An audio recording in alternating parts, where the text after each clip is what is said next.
வணக்கம். ஹிந்தியில எப்படி கமாண்ட் பண்றது, அதாவது கட்டளைகள் கொடுக்கறதுன்னு யோசிச்சுட்டு இருக்கீங்களா? உங்களுக்கு தெரியுமா, வெறும் 25 வேர்ப்ஸ், அது கூட ஒரே ஒரு சிம்பிள் ரூல். இதை மட்டும் வச்சு நீங்க உடனே ஹிந்தியில பேச ஆரம்பிச்சிடலாம். வாங்க அது எப்படின்னு பார்க்கலாம்.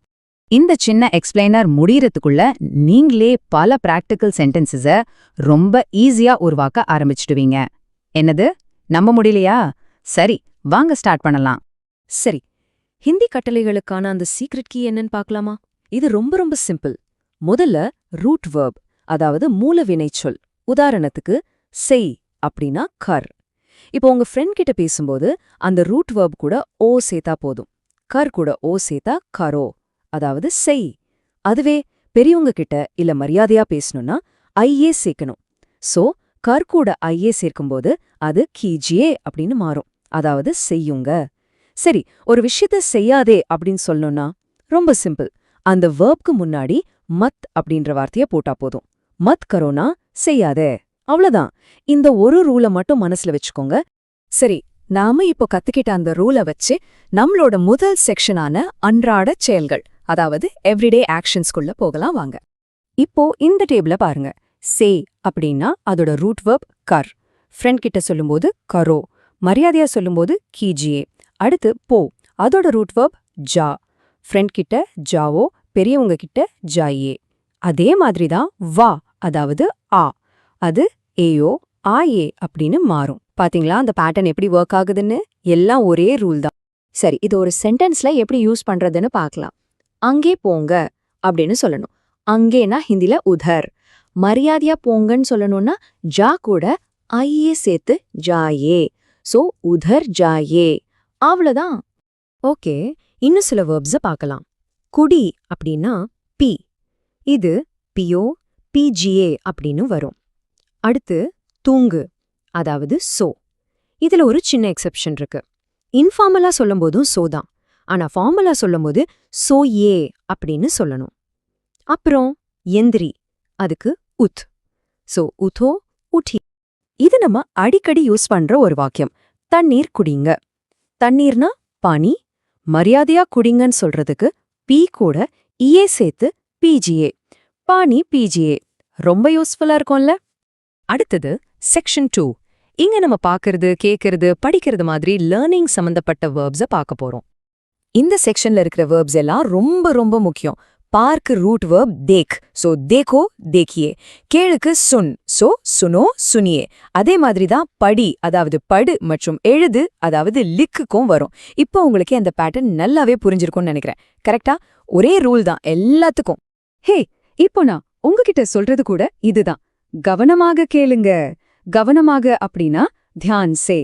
கேளுங்கன்னு சொல்றதுக்கு நம்ம கத்துக்கிட்ட மாதிரி சுன் கூட ஐயே சேர்த்து சுனியே. தியான் சே சுனியே. சரி, அடுத்த செக்ஷன் 3க்கு போலாம். இதுல மூவ்மெண்ட் அண்ட் டிரான்சாக்ஷன்ஸ், அதாவது நடக்கிறது, ஓடுறது, வாங்குறது, விக்கிறது பத்தி பார்க்கலாம். ஓகே, இங்க பாருங்க. நட அப்படின்னா சல், அது சலோ சலியே அப்படின்னு வரும். அதே மாதிரி தான் ஓடு, அதாவது தௌட். கடைக்கு போனா ரொம்ப யூஸ் ஆகிற வார்த்தைகள். வாங்கு, அதாவது கரீத். விக்கிறது, அதாவது பேச். இதுக்கும் அதே ஓ மற்றும் ஐஏ ரூல் தான். உதாரணத்துக்கு பால் வாங்கன்னு உங்க ஃப்ரெண்ட் கிட்ட சொல்றீங்க. பால்னா தூத், சோ தூத் கரீதோ. இதுவே உங்க அம்மா கிட்ட சொல்றீங்கன்னா தூத் கரீதியே. சிம்பிள். இந்த வேர்ப்ஸ் எல்லாம் கான்வர்சேஷனுக்கு ரொம்பவே முக்கியம்.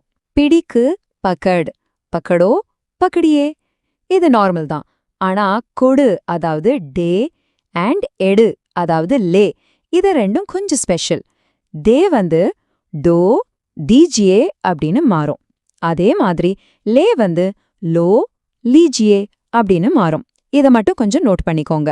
கடைசியா சந்திக்கிறதுக்கு மில், அது மிலோ மிலியே. நாம இப்ப பார்த்த அந்த ஸ்பெஷல் வேர்புக்கு ஒரு சூப்பர் உதாரணம். பணம் கொடுங்க. பணம்னா பைசே. மரியாதையா கேக்குறதால நம்ம அந்த ஸ்பெஷல் ஃபார்ம் தீஜியே யூஸ் பண்றோம். பைசே தீஜியே. அவ்வளோதான். நாம இப்போ நம்மளோட கடைசி செக்ஷனுக்கு வந்துட்டோம். செக்ஷன் 4, கம்யூனிகேஷன் அண்ட் எக்ஸ்பிரஷன், அதாவது பேசுறது, நம்ம உணர்ச்சிகளை வெளிப்படுத்துறது பத்தி. சரி, நம்மளோட லாஸ்ட் செட் ஆஃப் வேர்ப்ஸ் இதோ. பேசுக்கு போல், சோ போலோ போலியே. கேள்வி கேட்க பூச், சோ பூச்சோ பூச்சியே. கடைசியா சிரி அதாவது ஹஸ் மற்றும் அழு அதாவது ரோ. சிரிக்கு ஹசோ ஹசியே, அழுக்கு ரோ ரோயே.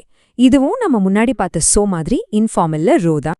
சரி, ஆரம்பத்துல ஒரு நெகட்டிவ் ரூல் பார்த்தோம், ஞாபகம் இருக்கா? வேண்டான்னு சொல்றதுக்கு மட் யூஸ் பண்ணுன்னு. அதுக்கு இது ஒரு உதாரணம். சத்தமாக பேசாதே. சத்தமாகன்னா ஜோர் சே. பேசாதேன்னு சொல்ல போலோக்கு முன்னாடி மட் சேர்க்கணும். சோ ஜோர் சே மத் போலோ. பாத்தீங்களா இவ்ளோ ஈஸியா இருக்கு? சோ கீ டேக்அவே என்னன்னா, நீங்க வெறும் 25 வார்த்தைகளை மனப்பாடம் பண்ணல, நீங்க ஒரு சிஸ்டம கத்துக்கிட்டு இருக்கீங்க. இந்த சிஸ்டம வச்சு நீங்க நூத்துக்கணக்கான கமாண்ட் சென்டென்சஸ உருவாக்கலாம். அந்த சிஸ்டம் என்ன? ரூட் வெர்ப் கூடவே ஓ இல்லனா ஐஏ, வேணான்னா முன்னாடி மத். அவ்வளவுதாங்க மேட்டர். சரி, இப்போ உங்களுக்கான ஒரு சின்ன கேள்வி. இன்னைக்கு நாம கத்துக்கிட்ட இந்த 25 வேர்ப்ஸ்ல எந்த வேர்பை நீங்க முதல்ல யூஸ் பண்ணி பார்க்க போறீங்க? யோசிக்காதீங்க, தைரியமா பேசி பாருங்க.